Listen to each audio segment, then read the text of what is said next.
Shalom, selamat pagi. Kita kembali berjumpa dalam renungan harian pagi untuk mendengarkan firman Tuhan sebagai penuntun kita dalam beraktivitas. Sebelumnya mari kita satukan hati, kita berdoa. Bapa di surga, penuh kasih karunia, Engkau Allah yang baik, yang senantiasa bermurah hati memberkati kami, memberikan kami nafas kehidupan dan kesehatan. Biarlah Tuhan, segala pengharapan kami hanya tertuju kepada Tuhan. Kiranya firman Tuhan ini menjadi rema dalam kehidupan kami, dan Roh Kudus menolong kami leluasa bekerja di dalam hati kami. Amin. Firman Tuhan sebagai renungan kita pada pagi hari ini diambil dari kitab Ibrani 13 ayat 16. Begini firman Tuhan. Dan janganlah kamu lupa berbuat baik dan memberi bantuan, sebab korban-korban yang demikianlah yang berkenan kepada Allah. Demikian firman Tuhan. Bapak Ibu jemaat yang dikasihi Tuhan Yesus Kristus, firman Tuhan kita pada hari ini kita beri judul Hidup yang Mengasihi.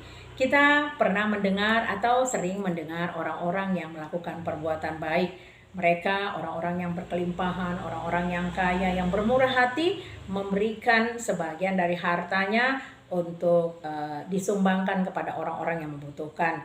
Bahkan ada negara-negara yang mengalami bencana dengan sigap orang-orang yang baik ataupun bentuk yayasan atau foundation yang ikut ambil bagian untuk menolong sehingga membantu orang-orang yang berkekurangan ataupun orang-orang yang sedang tertimpa bencana. Hal tersebut jamak kita mendengar, kita melihat, kita membaca banyak orang-orang yang berbuat baik. Inilah yang disebut dengan filantropi. Filan artinya mencintai, tropis artinya sesama, mencintai sesama. Di Amerika yang terkenal bernama Bill Gates memberikan sumbangannya sebanyak 28 miliar dolar Amerika. Wow, itu adalah nilai yang sangat fantastis diberikan kepada orang-orang yang sangat membutuhkan. Demikian juga menurut lembaga kantor berita Antara di tahun 2014 ada seorang Profesor Dr. Tahir diberikan penganugerahan filantropi karena kedermawanannya. Mungkin masih banyak orang-orang yang berbaik hati yang memberikan bantuannya di dalam kelimpahannya. Saudaraku, Allah tidak menuntut kita menjadi orang-orang yang filantropi.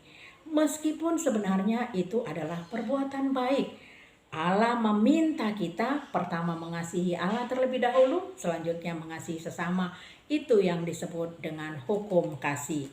Apa perbedaan antara filantropi dan orang-orang yang percaya? Filantropi memberi dengan segala kelimpahannya, sementara orang-orang yang percaya memberikan dengan segala apa yang ada padanya, walaupun dia tidak mempunyai apa-apa sama sekali. Saudaraku, penghiburan bagi kita yang memberikan dari kekurangannya, seperti kata Tuhan Yesus di dalam Alkitab, yakni persembahan janda miskin.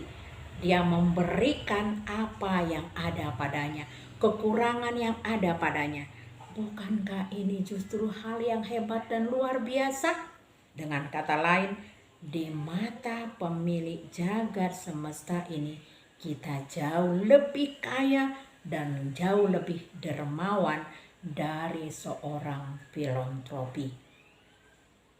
Saudaraku, kebaikan atau sikap peduli terhadap sesama adalah bentuk pengenalan atau kedekatan kita kepada Allah Sang Pencipta kita, yang sudah mempercayai kita sehingga kita dianggap menjadi orang-orang yang bertekun dan taat kepadanya. Sebagai pengikut Kristus, dikatakan di Efesus 2 ayat 10, karena kita ini adalah buatan Allah, diciptakan dalam Kristus Yesus untuk melakukan pekerjaan baik yang dipersiapkan Allah sebelumnya. Ia mau supaya kita hidup di dalamnya. Demikian firman Tuhan. Saudaraku, memberi bantuan sudah menjadi nafas kehidupan orang-orang percaya. Namun kita kerap mengabaikannya. Ada orang-orang yang saking sibuknya dengan dirinya sendiri, dia lupa untuk berbagi kepada sesama. Atau memang ada orang yang sama sekali tidak mengerti bagaimana cara memberi bantuan kepada sesama.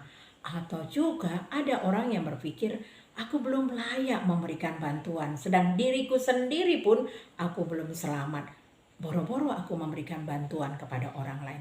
Saudaraku, yang diminta ataupun yang diharapkan oleh Tuhan bukanlah semata-mata dalam bentuk materi, namun hati kita, perbuatan kita, pikiran kita untuk memberikan bantuan kepada orang-orang yang lemah, yang tertawan, yang terpenjara, orang-orang yang hampir putus asa pun ketika kita datang memberikan semangat dan memberikan firman Tuhan kepadanya, maka kita sudah memberikan apa yang Tuhan inginkan, dan hal inilah yang menyenangkan hati Tuhan. Oleh karena itu saudaraku, mari kita berlomba-lomba untuk melakukan perbuatan-perbuatan baik yang sudah dirancangkan Allah di dalam kehidupan kita, seperti yang tertulis di Efesus pasal 2 ayat 10 tadi. Saudaraku, apa perbedaannya? Orang-orang yang memberikan bantuan, sumbangan, yang berharap dengan demikian dia akan layak mendapatkan sorga, dengan orang-orang yang beriman, yang memberikan bantuannya ataupun beramal sebanyak-banyaknya. Perbedaannya adalah orang-orang percaya ketika memberikan bantuan, dia tidak lagi berpikir untuk mendapatkan sorga yang kekal, sebab dia sudah diselamatkan lewat kematian Tuhan Yesus di kayu salib. Darah Yesus yang murni, yang sempurna itu sudah menyelesaikan semua hutang dosa kita, dan kita sudah diperdamaikan dengan Allah. Itulah sebabnya bentuk dari buah iman kita, bentuk dari ucapan terima kasih kita lakukan dengan perbuatan baik. Kita berbeda dengan orang-orang lain yang mengharapkan melakukan perbuatan baik sebanyak-banyaknya dengan harapan dia akan mendapatkan surga yang kekal. Seperti timbangan. Dosa-dosa yang banyak itu lalu ditimbang dengan perbuatan-perbuatan amal, berharap dengan kebaikan yang lebih banyak lagi, maka dia masuk surga. Konsep seperti ini tidak diimani oleh orang-orang Kristen, orang-orang percaya. Orang-orang percaya mengimani perbuatan baik yang dilakukannya adalah bentuk ucapan terima kasihnya kepada Tuhan sebab dia sudah diselamatkan. Oleh karena itu, marilah kita berlomba-lomba untuk berbuat baik sebagai ucapan terima kasih kita kepada Tuhan Yesus Kristus. Amin. Bapa di surga, kami sudah mendengarkan firman Tuhan, dan biarlah perbuatan baik yang kami lakukan Tuhan di dalam kekurangan ataupun di dalam kelebihan kami semata-mata hanya karena ucapan terima kasih kami sebab Tuhan sudah menyelamatkan kami lewat kematian Tuhan Yesus di kayu salib. Biarlah iman percaya kami terus Bapa boleh dibasuh sehingga kami semakin lagi diperbarui hidup kami. Berkati bangsa dan negara kami, berkati gerejamu dan para pelayan Tuhan, berkati jemaatmu. Yang sakit Tuhan sembuhkan, yang berduka Tuhan hibur, yang sedang mengalami persoalan-persoalan hidup, mari Tuhan Engkau solusi yang terbaik. Yang sedang mengalami persoalan pekerjaan, bisnis, perekonomian, persoalan jodoh ataupun persoalan keturunan, Engkau adalah solusi yang terbaik. Biarlah setiap lutut datang menyembah-Mu, setiap telinga mendengarkan suara Tuhan, sehingga nama Tuhan dimuliakan. Di dalam nama Tuhan Yesus Kristus kami mohon ampun untuk segala dosa dan kekurangan kami. Amin. Anugerah dari Tuhan Yesus Kristus dan kasih dari Allah Bapa dan persekutuan dari Roh Kudus kiranya memberkati kita sekalian. Amin. Selamat beraktivitas, Tuhan Yesus memberkati.